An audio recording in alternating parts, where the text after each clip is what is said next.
चार भाई थे, भूतिर, संभूतिर, विभूतिर और नरेभन नाम था उनका। चारों भाइयों का ब्याह संजोग से एक ही घर में हुआ था। चारों बनारस में विद्याध्ययन कर रहे थे और चारों जब अपने घर से मतलब विद्यालय से घर के लिए निकले तो पता चला कि इनकी श्रीमतियां भी यहीं थी मायके में। तो सोचे कि लाओ तो ससुरालिये में रह लेते हैं, कहाँ बुराई, रास्ते में है ही है, पहले ससुराले होते चले। तो ससुराल में भाई अब आओ भगत तो होता ही है कि नहीं, क्योंकि ससुराल में बड़ी सेवा होती है। चारों लोगों के बीच एक साला था, एक सराहज। और साले साहब ने कहा, बड़े घर के लोग थे तो बड़े घर में ब्याह हुआ था, बोले हमारे जीजा जी लोग आए, कोई कमी नहीं होना चाहिए। अब बढ़िया बढ़िया भोजन और बढ़िया बढ़िया बिस्तर सब मिल रहा है। तो एक सप्ताह तक रुक गए, है ना। 7 दिन जब ससुराल में रुक गए तो चारों व्याकरण पढ़ रहे थे। उन्हें सोचा कि लाओ एक श्लोक बनाया जाए ससुराल के ऊपर, कि ससुराल में कितना सुख मिलता है। तो इन लोगों ने लिखा डायरी में, ससुरपुर निवासी स्वर्ग तुल्यम नारायण, कि ससुराल में वास करना उतना सुख होता है कि जैसे क्षीर सागर में नारायण को सुख मिलता है। ससुराल स्वर्ग के समान है, जैसे स्वर्ग में नारायण को सुख मिलता, ऐसे ससुराल में रहने वाले को बड़ा सुख मिलता। इतना लिख करके फिर किसी काम में लोग बिजी हो गए। तो इनकी सरहज ने जब देखा कि क्या लिखे हैं, लाओ हम भी देखें, तो वो भी संस्कृत से एमए थी। तो ससुरपुर निवासी स्वर्ग तुल्यम नारायणम, तो उसने नीचे क्या लिख दिया, बसत यदि विवेकी पंच खंड दिना नाम। स्वर्ग जैसा ससुराल तो होता है, लेकिन विवेकवान व्यक्तियों के लिए जो ज्यादा 5-6 दिन रुके, और 7 दिन इनका हो ही गया था। एक दिन बाद इन्होंने सोचा लाओ फिर कुछ लिखा जाए।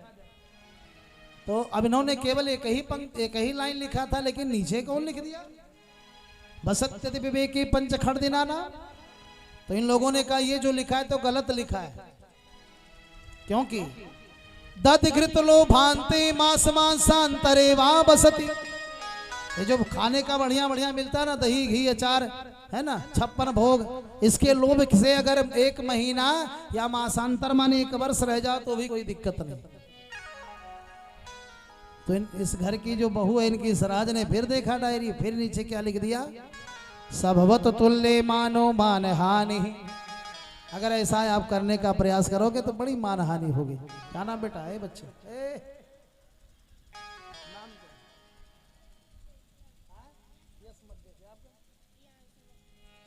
ये 2 बच्चे आए हैं, यश मध्य और प्रियांशी मध्य। इन बच्चों की तरफ से भगवान ठाकुर जी के चरणों में पवित्र स्मरण अर्पण हुआ।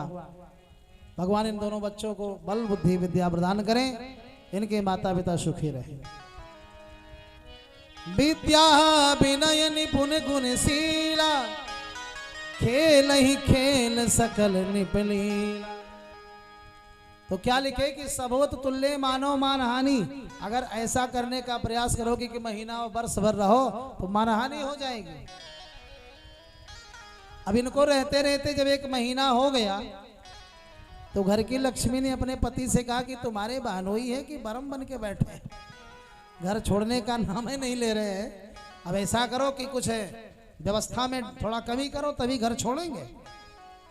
तो इसने कहा तो ठीक है, ऐसा करो, जो ये नौकर चाकर तेल मालिश करते नहलाते धुलाते ना, इनको ब्रेक लगा दो इन पर।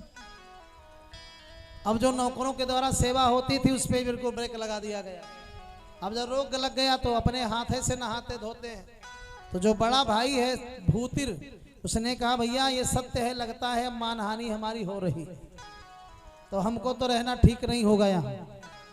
तो तैला भावो गतो भूतिर, जब शरीर में तेल मालिश का अभाव हुआ तो भूतिर वहां से चला गया। अब जब 1 सप्ताह और बीता तो ये हुआ कि भोजन में भी कुछ कमी हो जानी चाहिए। तो जब भोजन में कमी आई तो दूसरा भाई जो है विभूतिर, संभूतिर ने कहा भैया भोजन में भी गिरावट आ गया तो हम यहाँ नहीं रुकेंगे, लगता है अब मानहानि होने वाली है। तैला भावो गतो भूतिर संभूतिर व्यंजनम बिना, और संभूतिर जब व्यंजन में कमी आया तो चला गया। अब पता चला कि जो एकाध सप्ताह है और बीता, तो जो भोजन वगैरह बढ़िया मिलता था, ऐसा भोजन मिला कोदो बना करके दे दिए थाली में। तो इसने सोचा कि हम ससुराल में कोदो खाने थोड़ी ना आए, तो कोद्रवाने गतो विभूतिर, जब कोद्रवान मिला तो विभूतिर भी चला गया, लेकिन जो छोटा है नरेभन ये अभी तक नहीं हिला। बोले कोदो तो क्या हम भुजवे चबा के रह लेंगे, फिर भी ससुराल से नहीं डोलेंगे। ये इतना जो है क्या कहते हैं इसको, इतना जड़ बुद्धि था ये। जब 3 तो चले गए, यही केवल बचा, तो घर की मालकिन ने अपने पति से कहा वैसा करो, इनको लगता है धक्के देकर खदेड़ना पड़ेगा। तो इन्होंने क्या किया, खेत दिखाने के बहाने ले गए, गले पे हाथ रखकर बोले भैया इसी रास्ते घर चले जाओ। तो गल हंसते तब नरेभन गमनम। तो ऐसे ऐसे लोग भी ससुराल से प्रेम करने वाले होते हैं। हाँ? सास घर बुरो जमाई, ससुराल में दामाद को रहना बड़ा बुराई। और बुरो पीछ परिणाम है, बुरो सुरन में भागनो। कभी गंग कहे एक बात सबसे बड़ा बुरा है मांगनो।